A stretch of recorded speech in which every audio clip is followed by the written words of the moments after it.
test thử dòng thổi phản lực của Hukan sử dụng chân pin phổ thông.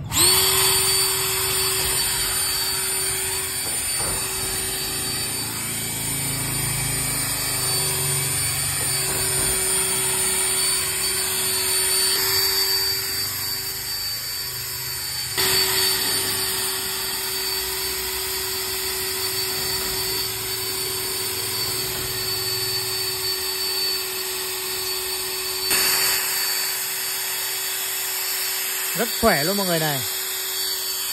Rất cao luôn.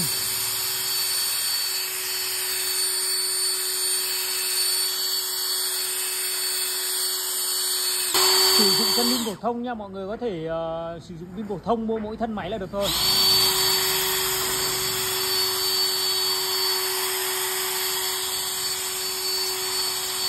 Vệ sinh sân vườn này.